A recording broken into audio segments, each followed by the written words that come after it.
Hey dreamers, Bryce here from Midnight Notion, singer-songwriter, musician, and a big fan of Metallica, but I have no idea what my favorite Metallica song is.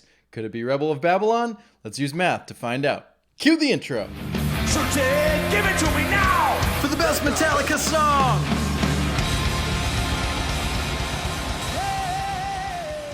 Rebel of Babylon, the final track from Beyond Magnetic. I'm excited to get into this one. Once again, the bar has been raised by all of their previous songs, but also by the comments. Everybody's been saying, I'm going to really love Beyond Magnetic, and it's been kind of a rocky ride so far, so I don't know what I'm about to expect, but I am interested to listen to the song. So we're going to do it together. I'm going to stop it anytime I hear something interesting, not because of copyright, but because I'm an over-analyzer. I want to pick apart the whole thing. Then I'm going to grade it using the following criteria. Composition, memorability, emotional response, instrumentation, and lyrics. Each category is a 0 to 4 scale with a grand total of 20 possible points. We'll find out at the end of the video if this song has what it takes to get to the top 20. Make sure you hit that subscribe button, because when you hit that subscribe button, your water that you drink suddenly tastes like ice cream, and it doesn't have the same effects as ice cream. It just tastes like ice cream, and ice cream tastes good, so maybe you would want to experience that. I don't know. I don't make the rules. It's just how things work around here. Let's listen to the song. A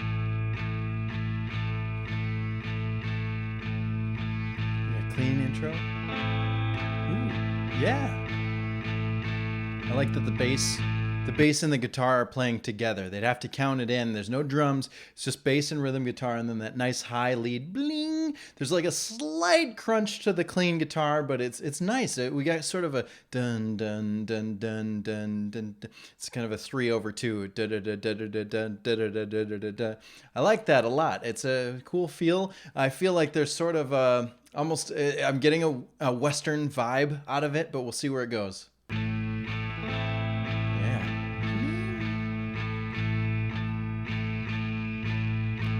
Rebel, grip your bottle tight, just float away. Ooh. Rebel, is it hard to leave? What makes you stay? Okay. So far we have two lines that start with Rebel. Are we going to get an Afra in this song? Are we going to have a lot of lines that start with Rebel? Is that the sequence they use for the rest of the song? That's what I'm listening for right now in the lyrics. In the music, I'm getting really load-reload vibes, and I'm really digging it. I like it so far. Go take your poison ink, sign life away. Okay. Then take your dirty spoon and dig your grave. Oh, nice. Dig your grave. I like that. We come down to a new chord. It kind of brings it down lower. Boom. I don't know if are we in A minor? Is that what we're in? Yeah, it feels like A minor to me. And then came down to, I feel like this is probably the E. And dig your grave. He doesn't really sing it. He kind of states it. Dig your grave. I like that. I like this a lot. There's a cool, like, I don't know. It feels like a rebel. It feels like somebody sneaking through town, like walking through, and they're kind of looking, and it's like, where in the world is Carmen Sandiego? D minor?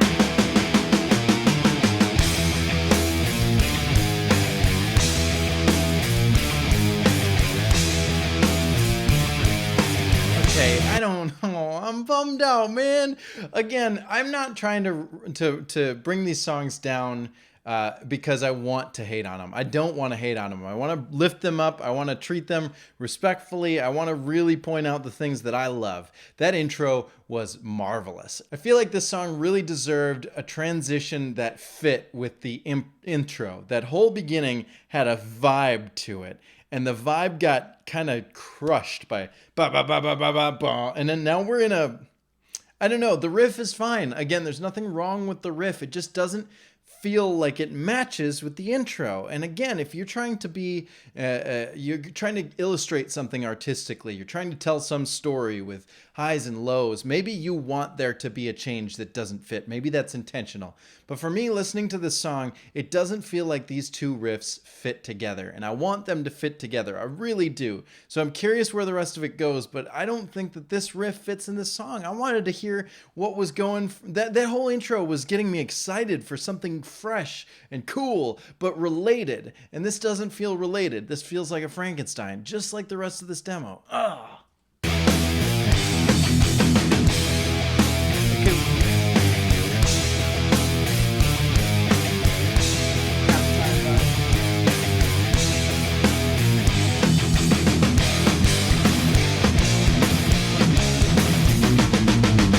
That had sort of a what was that? That'd be All Nightmare Long. Rebel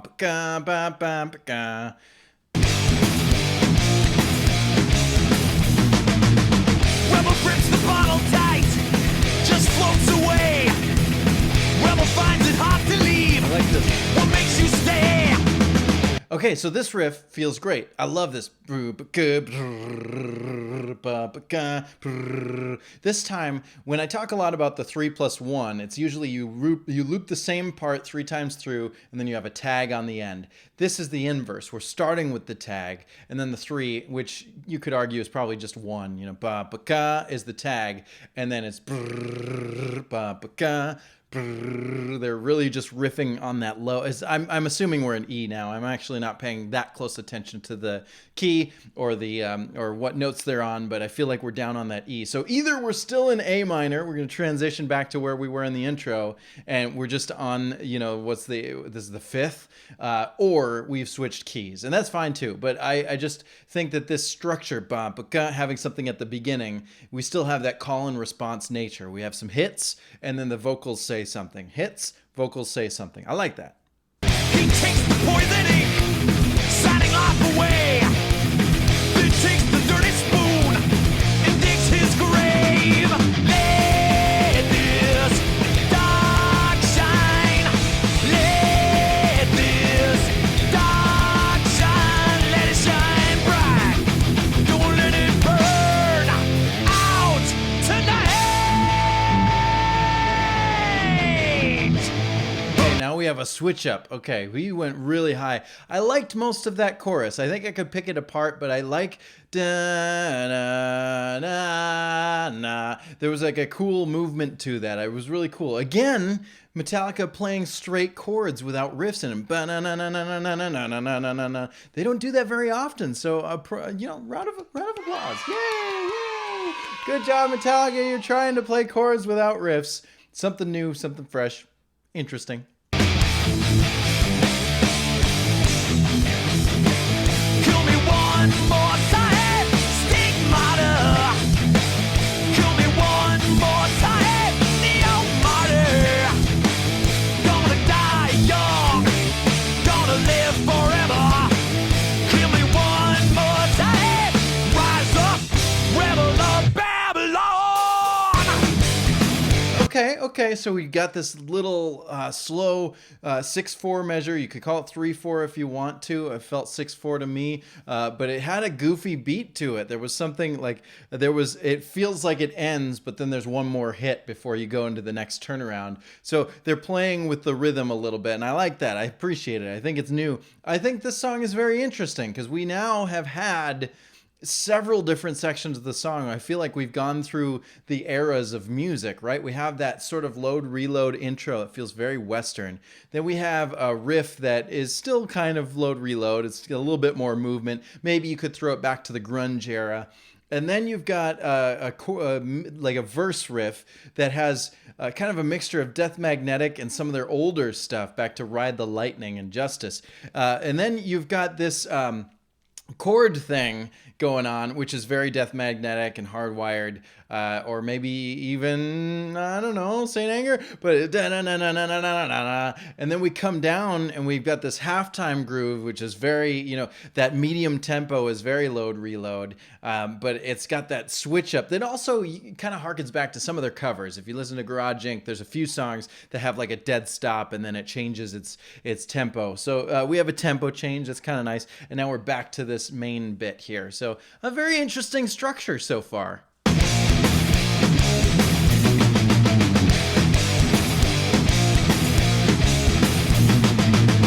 Renegade fights the fight that no one wins. He claims a crown of thorns to pierce the skin. He climbs his crucifix and waits for dawn. Thinks they'll remember him. Did you all notice that the guitars update the second time through the verse? I would say that the verse is 4 lines, right? We have a rebel whatever, or renegade whatever, he does the thing. Renegade blah, blah, blah, blah, he does the thing, right? I don't know the words yet. I'm hearing this for the first time. But then the second 2 lines have a different structure in the rhythm. So the first 2, we have the da, da, da, and then palm mute fast.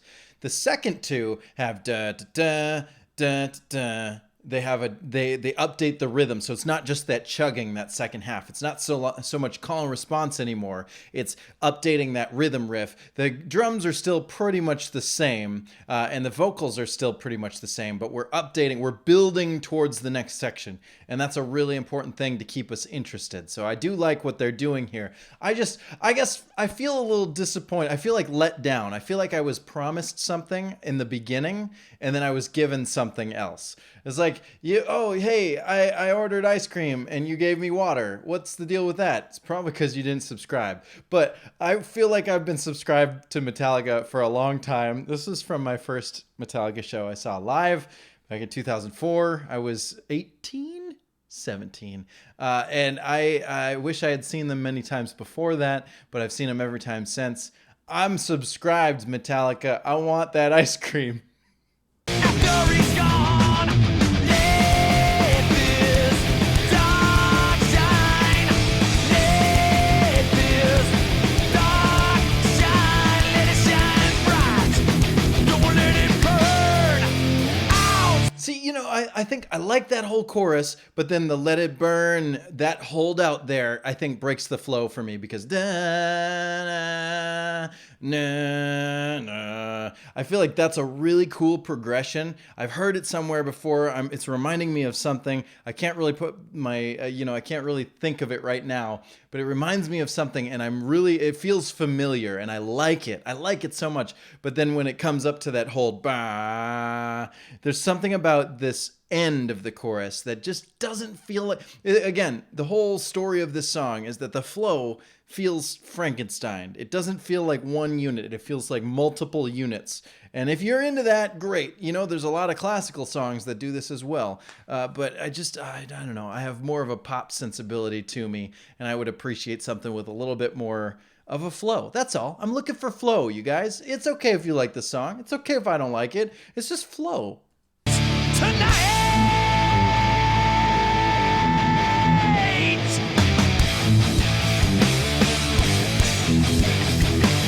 Kill me one more time, stigmata. I think this is really interesting. 1, 2, 3, 4, 5, 6. So I'm trying to do this with my hands. I should explain it. He's hitting the kick drum on the 1, and then he's staying on the cymbal, and then he's doing the snare drum on 4, 5. So that leads you to believe it's a 5/4 measure, because on the 6 he's hitting the kick drum again. So it feels like 1, 2, 3, 4, 5. 1, 2, 3, 4, 5. It kind of, that double snare hit kind of really gets your body used to like, oh, and yes, and right, where and this, here's the next part, right? That it kind of da da boom boom ba ga ga boom boom ba ga ba. But instead of that, he tricks you. He comes back to the kick drum on the 6, but then he hits it again on the 7, which is actually the 1 of the next measure, and it makes it really confusing. His second time through, he goes the kick, and then he hits the snare on the 4, kick on the 5. So you're like, wait, now did we change our signature again? Are we now in 4/4, and the kick on the 5 is actually the 1 of the next measure? But then he tricks you again and does a 6 and on the snare and tom. So the rhythm is just really janky here, and I really appreciate that. It's just straight 6/4. You can count it straight and never lose your spot. But we're trained to bob our heads on the kick and the snare, and we don't know where they're going to fall because it's different every other measure. Boo, boo, boo, ka, ka, boo, boo, boom, boom, ka boom. It's a very goofy way of playing, but I don't know. I guess it fits for me. Is this the chorus? Are we calling this the chorus? Because I called that last part the chorus, but this repeats again. Are the words different? I haven't been paying attention to the words, I guess, but it feels the same. Huh. Kill me one more time, your mother. Gonna die young, gonna live forever. Kill me one more time, rise up, rebel of Babylon. Oh, rise up, resurrection.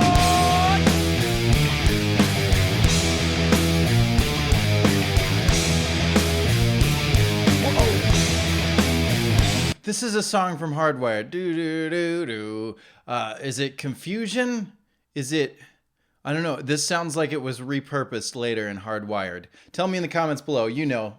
I don't have it memorized, but I hear something in here that came back from Hardwired, and I can't think of it right now. Maybe we'll find it when we get there in the next couple episodes. But interesting. It's nice to hear the nods to that. You can sort of tell what's coming in the future. In each Metallica record, there's that one little moment it was like, oh, they're turning this way, right? They're kind of leaning towards that way. You could hear in Reload that the solos were kind of going out. They're going a little bit more grungy. And then in Saint Anger, you could kind of hear them trying something new, but kind of maybe going back towards the roots. And then this obviously is not an official release as Death Magnetic was, but you can already sort of hear that slide into Hardwired. And even though it took them another, almost 7 years or so before Hardwired came out, I can hear the influence. That's cool.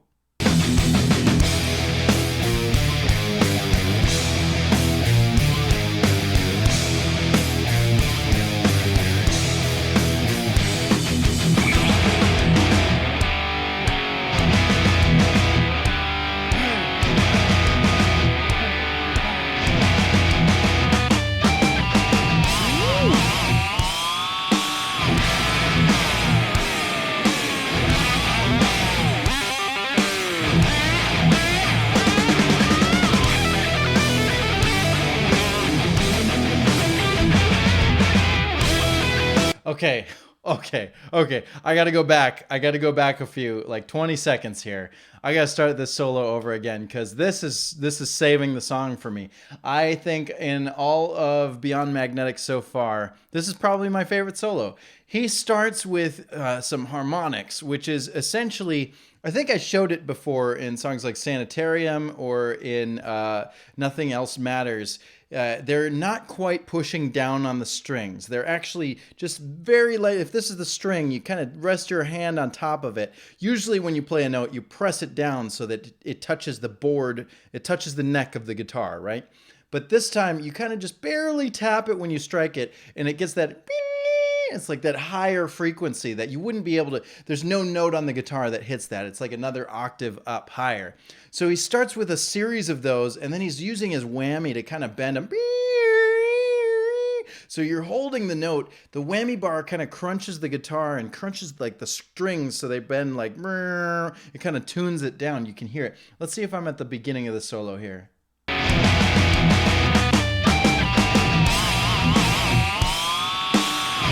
So he's got he actually goes up.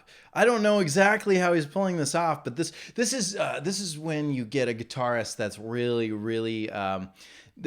they're like tired of doing the same old over and over, and they start experimenting with sound effects. This is a sound effects solo. It's a really cool. He's like destroying the guitar instead of playing it, but it really sounds cool. I really like that choice.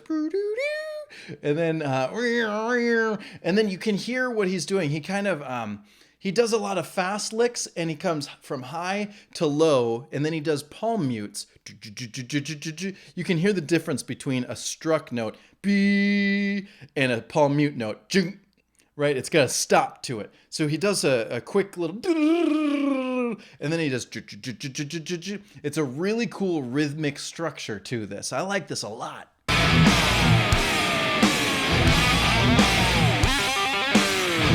So there was some hammer-ons, blah, blah, blah, blah. So he like hits the string and then he's tapping on higher notes. Blah, blah, blah, blah, blah, blah. So when he hits it, it's the high note, but when he releases it, it's the open note. You can write that out if you want. That's the sound a hammer-on makes. Again, he's not playing the guitar, he's destroying the guitar, and it's cool to me. I don't know, it's new, it's fresh.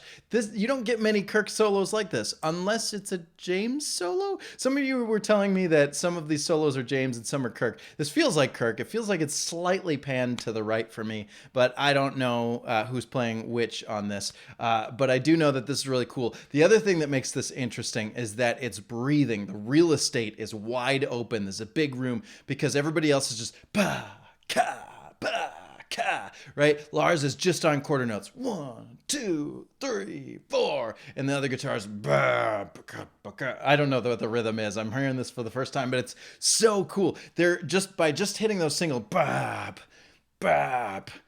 It's leaving a lot of room for Kirk to just or James, whoever's playing this.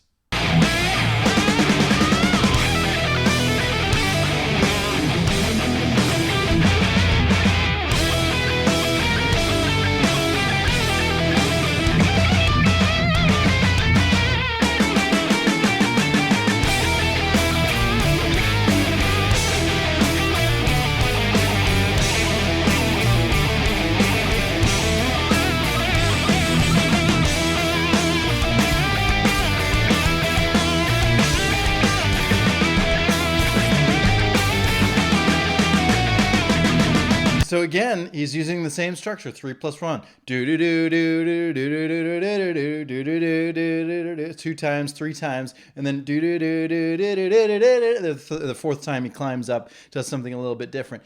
Excellent structure to this solo. I love this. We got harmonics, we got weird whammy sections, we've got hammer-ons, we've got fast picking, we've got palm mute picking, we've got up and down. We're setting motifs, we're breaking patterns.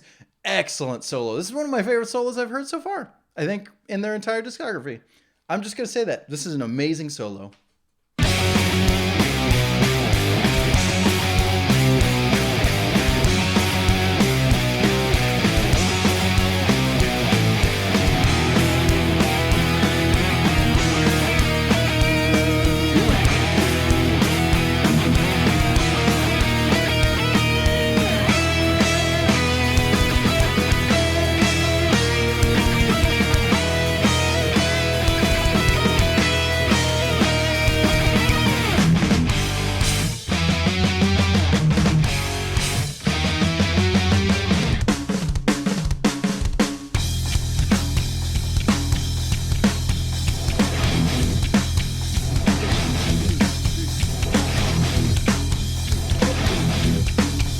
This song is goofy. This is so goofy. I feel like they were listening to symphonic pieces. It changes so many times. It just like, I don't know. I don't know how to explain it. I'm getting something very intriguing from this. It's like listening to, I don't want to compare it to Dream Theater because I don't know Dream Theater that well.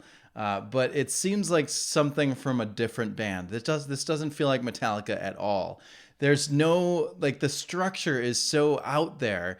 And I don't know how I feel about it because, like I said, it doesn't feel like it's got that flow, but it's got moments. It has moments. What is this emotion I'm feeling? We'll call this the unnamed feeling because I don't know what to think about it. It's cool that they're experimenting with structure, right? They're not just sticking to the same tempo or the same time signature all the way through. They've got this slow intro. They got this fast verse section and even typical pre-chorus or chorus, and then they have a second chorus that's like slower, and then they speed it up again, and they slow it down, and then they slow it down even more, and then they have this marvelous solo. They go to a different section, and where am I right now? Am I here? Is this real life?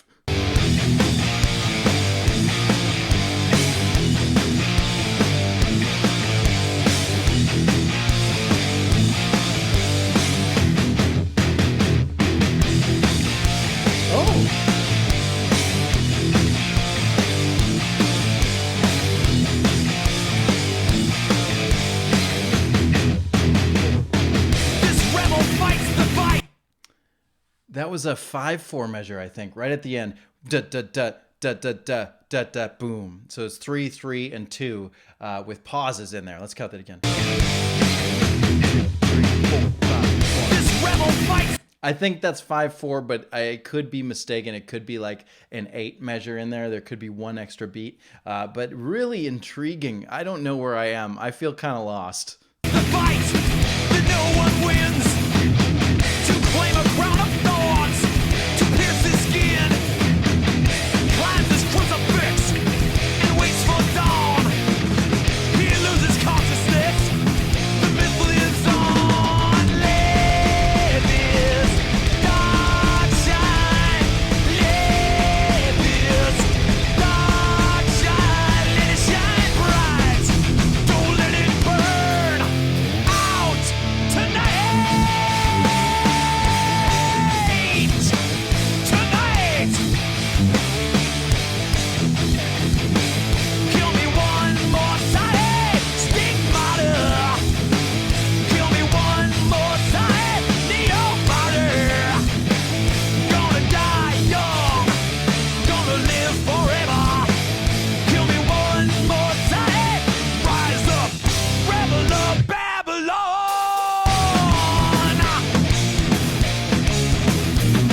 Rise up, resurrection.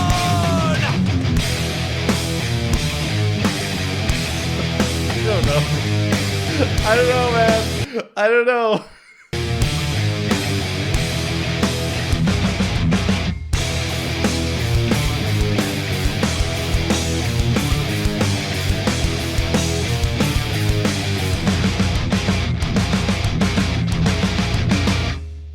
Okay. Is that ending with an interesting time signature? 3, 4. I don't know. I think it's just straight there at the end, but all right. 8 minutes and 1 seconds of the Rebel of Babylon, and the Rebel has taken me across time and space into a new dimension. I don't really know where I'm at. Let's give it some points. Whoosh. Composition. What the heck just happened? I don't know what to say about what I just heard. There's so many complicated feelings because on the one hand, it stands out as something so different from everything they've ever done. And on this channel so far, I've always usually praised something that stands out on its own. But at the same time, the transitions are awful. In my opinion, it feels so Frankenstein, like none of the song feels like the same song.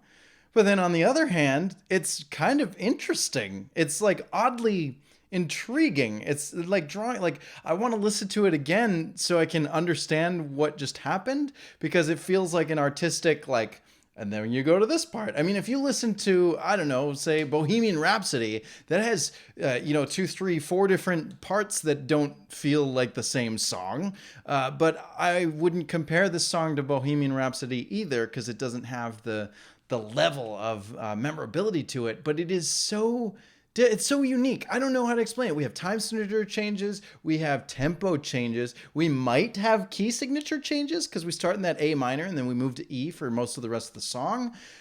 So it's got interesting composition all the way through, but I don't like the transitions. I feel like this is 5 different songs. It's like a sampler. It's like you order the sample platter at a restaurant, and I'll have a little nachos, I'll have some mozz sticks, I'll have some other form of cheese product, because what sampler has anything but cheese on it? And it's intriguing because altogether they all taste fine on their own, and I'm happy, I'm satisfied, I'm full after having all of them together.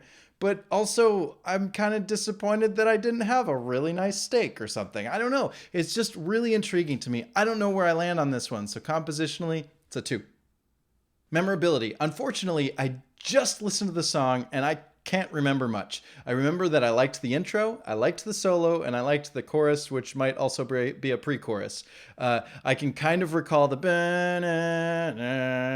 I don't even know if those are the chords, and I know that there's a da-da-da-da-da-da. Like, I honestly forgot most of this song. Let Your Dark Shine, I think, is one of the words, and then, of course, the line Rebel of Babylon is the title, but I honestly can't remember much else. Rebel, do your something. Rebel, do your something. Renegade, do your... Like, I'm having troubles remembering this song, and I think it's because of how rocky it is. There's so many changes that I don't have any time to kind of get familiar with something before it gets changed drastically.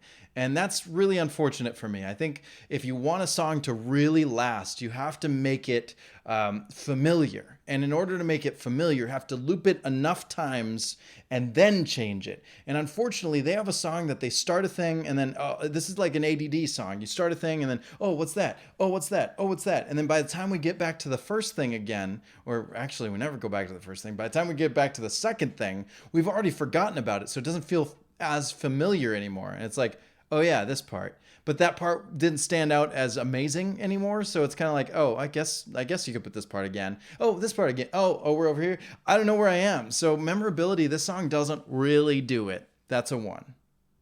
Emotional response. Again, I'm having a hard time with the song because I don't think it's for me. It's not for me. But I think that there is an art to this. I was just saying the other day that you can't compare.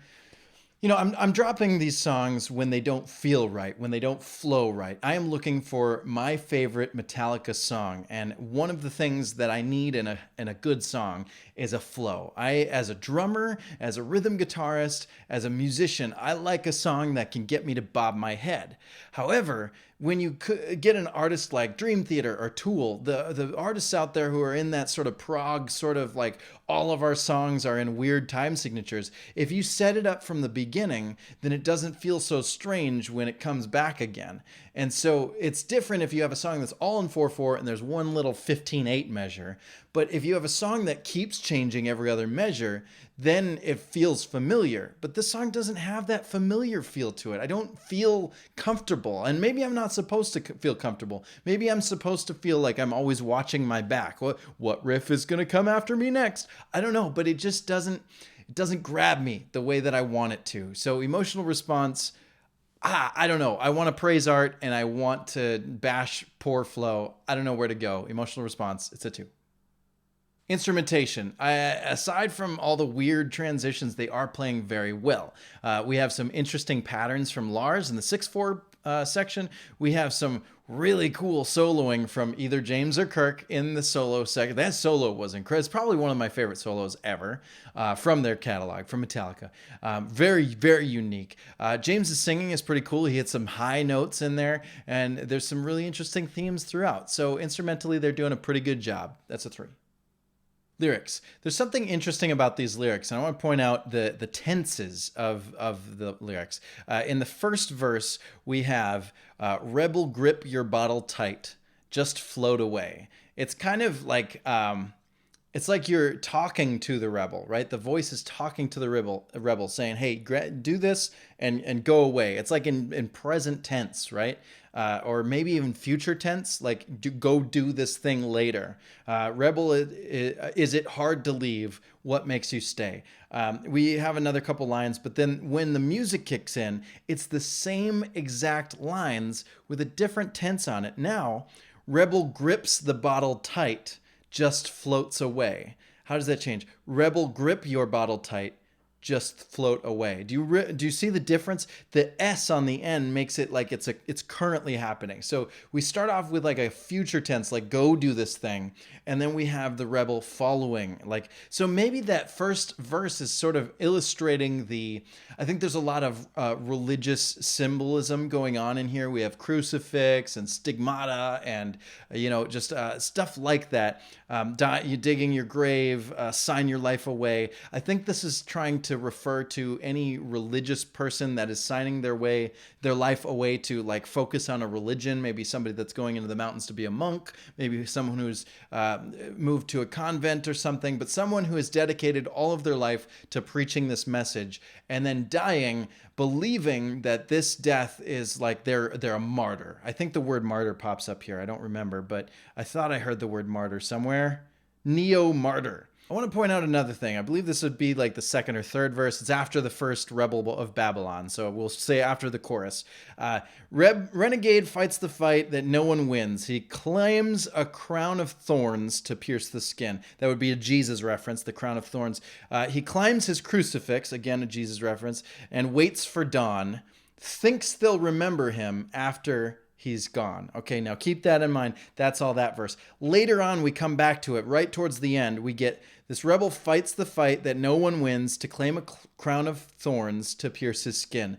Call back to what we just said. And then climbs his crucifix and waits for dawn. All the same so far, but now there's a change up. He loses consciousness. The myth lives on. So this is really intriguing because this person is climbing up at first and thinking, on my death, people will remember me. People will think that all that I did in this life was important. And then later on, that same thing happens, and he does actually lose consciousness. He does die, and nobody remembers him. And the myth of following this religion lives on. I think that's a really interesting way to write lyrics. We have a mix-up of tenses. We have some really, really interesting, like, here's a spoon to dig your grave. What a cool line. I don't know. I really like these lyrics. There's a lot of interest to them. I think that they've done better, but it's got some really intriguing imagery, and I like how it changes, how they use the same verse a second time, but it's different the second time. This isn't like Nothing Else Matters, where they use the same verse. That's 3 verses over the course of 7 verses. This is, each time there's something new to keep it fresh. And even when it seems like it's a verse before, it's got a little twist on the end. And I really appreciate that. So good job on these lyrics. I like them. That's a 3. And so Rebel of Babylon gets a grand total of 11 points. It's not enough for the top 20. It's currently in 75th out of 102. So it's all right. It's all right. But hey, you know what? You know what's really great is these top 20 right here. Let's take a look at that list. You've seen it before. You're not new here, right? Or maybe you are new. If you are new, welcome. Thanks for being here. I appreciate having you here. I hope you're not too mad about this top 20. But again, this is just my list. You probably have your own list. So now it's your turn. In the comments below, tell me what your score is for the song. Use my system, add up the math, see what it tells you, and let me know in the comments below. Also, hey, make sure you check out Midnight Notion. My music is available all over the internet. You can see if I have good transitions in my own song. You can grade those if you want to. I could use the reviews on iTunes. Wink, wink, nudge, nudge. And of course, smash that subscribe button, because tomorrow is new background day, and it's gonna be, we're gonna self-destruct. I'll see you there. Thanks for watching. You're awesome.